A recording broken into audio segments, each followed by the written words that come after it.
د میدان وردګ ولایت مستوفیت له لوري د دغه ولایت کسبکارانو او تجارانو لپاره د مالیاتو د قوانینو طرزالعملونو او لارښوونو یو ورځنی سیمینار جوړ کړی و. په دغه سیمینار کې د ولایت د مرستیال والي سربیره کسبکارانو، تجارانو او صنعتکارانو ګډون کړی و.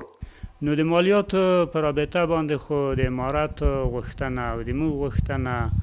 او د شریعت غوښتنه هم ده هغه که د مالیې ورکړه ده، که د عشر او زکات ورکړه ده او کوم داسې د تجارو نه، د صنعتکارانو نه او د نورو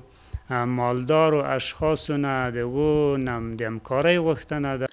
د سیمینار ګډون کوونکو کسبکارانو او تجارانو دا ډول سیمینارونه ګټور وبلل او ویل د اسلامي امارت حکومت له راتګ سره په مالیاتي برخه کې دوی ته ګڼې اسانتیاوې رامنځته شوي دي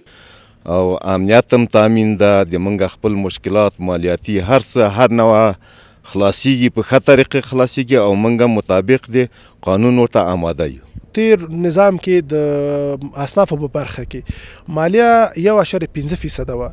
نو اسلامي امارت الحمدلله مالیه د اصنافو دپاره 0.5 کړله، یعنې 1% مالیه ورته کمه کړله چې دا ډېره غټه لاسته راوړنه ده د تجارانو دپاره او د اصنافو دپاره. د دغه ولایت د مستوفیت ریاست مسؤلین زیاتوي چې د اسلامي امارت له حکومت سره د کسبکارانو او ملي تجارانو همکاري اړینه ده او پر وینا یې چې د یاد ولایت سوداګر او صنعتکاران له حکومت سره بشپړه همکاري لري.